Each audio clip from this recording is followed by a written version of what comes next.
Good morning friends, எல்லாருக்கும் வணக்கம். மரங்களுக்கெல்லாம் அரச மரம் அவ்வளோ ஒரு அழகாக பூத்து குலுங்குது.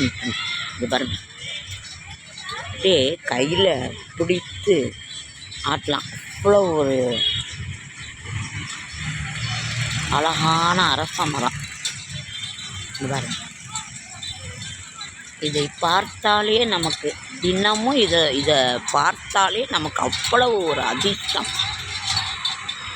அரச மரம் இருக்குதுனாவே அதுக்கு அடியில் ஒரு பிள்ளையாரை கொண்டு வந்து வச்சுருவாங்க. பாருங்கள், அப்படியே பூத்து குலுந்து அவ்வளோ பெரிய மரம். பாருங்க, கையிலேயே நான் பிடிச்சி ஆட்டுறேன். அவ்வளோ ஒரு அழகின் ஃப்ரெண்ட்ஸ். இதை பார்த்தாலே நமக்கு அதிர்ஷ்டம். இதை சொல்லி மாள முடியாது. அரச மரத்தினுடைய பெருமைகளை நாம் சொல்லி மாள முடியாது. அரச மர இலையில் தீபம் ஏற்றுவது, அரச மரத்தை சுற்றி அரச மரத்துக்கு அடியில் இருக்கும் பிள்ளையாரை சுற்றி வருவது, அரச மரத்தை சுற்றி வருவது. இதில் சிவா, பிரம்மா, விஷ்ணு மூவருமே இதில் இருக்கிறதாக ஒரு புராணங்கள் கூறுகின்றன. இதில் சிவா, பிரம்மா, விஷ்ணு மூவருமே இருக்கிறதாக புராணங்கள் கூறுகின்றன. அதனால் அவ்வளோ ஒரு சிறப்பு வாய்ந்த ஒரு மரம் தான் அரச மரம். அதனால் இந்த மரத்தை அவ்வளோ ஒரு அழகுன்னு சொல்லிக்கிட்டே போகலாம். அரச மர இலையில் இதை பறித்து பிள்ளையாருக்கு வைத்தாலே போதும். முழுமுதற் கடவுளே இதற்கடியில் தான் இளைப்பாறுகின்றார். அதனால் இதை நாம் சொல்லி மாள முடியாது. அதற்காக நீங்கள் ஒரு அரச மரத்தை தினமும் இதை ஒரு 5 நிமிடம் பார்த்தாலே போதுமானது. இதை ஒரு தினமும் ஒரு 5 நிமிடம் பார்த்தாலே போதுமானது.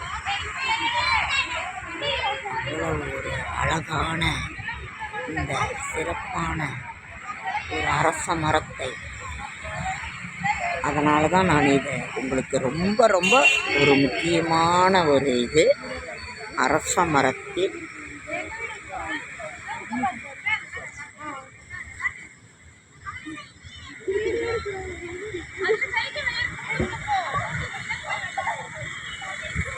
அதனால் நான் வெறும் அரச மரத்தை தான் எடுக்கணும்னு நினச்சேன்.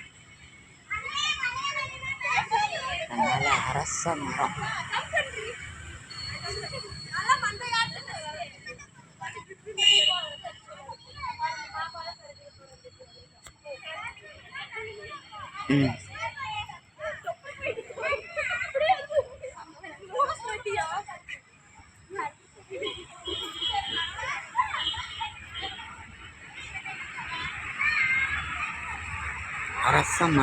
அரச மரத்தின் பெருமைகள். அரச மர இலையில்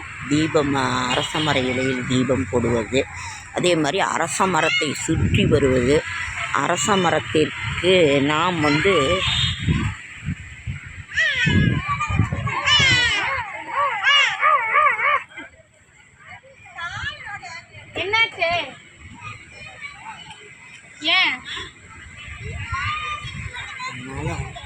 அரச மரத்தினுடைய இதை பற்றி நாம் என்ன சொல்வது?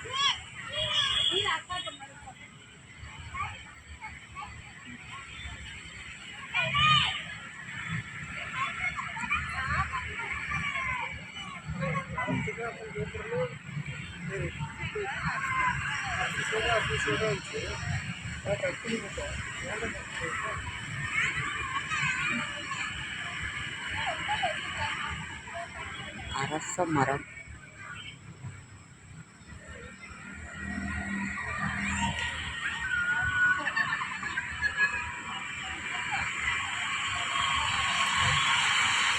அதனால் அரச மரத்தினுடைய பெருமைகளை சொல்லி மாள முடியாது. அதனால் அரச மரத்தை நாம் வழிபடுவதற்கு அத்தனை கஷ்டங்களும் தீரும். மரங்களுக்கெல்லாம் அரசன் மூவரும் சிவா, விஷ்ணு, பிரம்மா இருக்காங்க. அதனால் நீங்கள் அரச மரத்தை பார்த்தால் நம்ம ஒரு கையெடுத்து கும்பிட்டாலே போதுமானது. அவ்வளோ பெரிய மரம் ஃப்ரெண்ட்ஸ். அந்த இலைகள் நாம் க்ளோஸ்அப்பில் இருக்கணுங்கிறதுக்காக நான் பக்கத்துலேயே நின்று எடுத்துக்கிட்டு இருக்கிறேன்.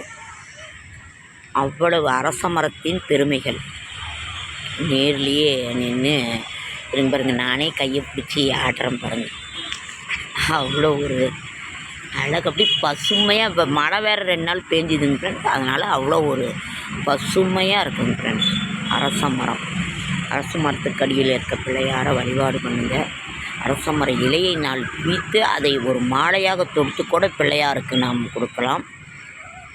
அவ்வளவு ஒரு சிறப்பு வாய்ந்த ஒரு மரம் அரச மரம்.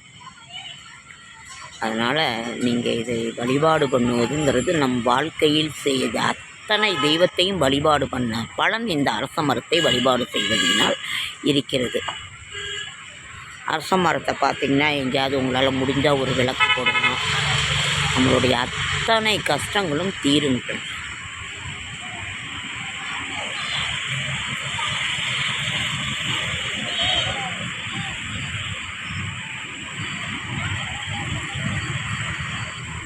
பிள்ளையார் பிள்ளையார் பெருமை வாய்ந்த பிள்ளையார், பிள்ளையார் பிள்ளையார் பெருமை வாய்ந்த பிள்ளையார், அரச மரத்தடியிலே வீட்டிருக்கும் பிள்ளையார், மரத்துக்கடியிலே வீட்டிருக்கும் பிள்ளையார், கலியுகத்தின் விந்தையை காண வேண்டி அனுதினமும் எலியின் மீது ஏறியே இஷ்டம் போல சுற்றுவார்.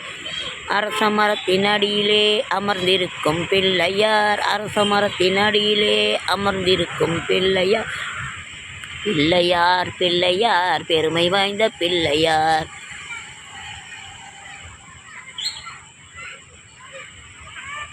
அரசாங்க உத்தியோகம் வேணுமா? அரச மரத்தை தினமும் பாருங்கள் போதும். அதனால் நாம் அரச மரத்தின் பெருமைகளை சொல்லி மாற முடியாது. அரச மரத்தை வணங்குபவர்களுக்கு அவ்வளவு செல்வ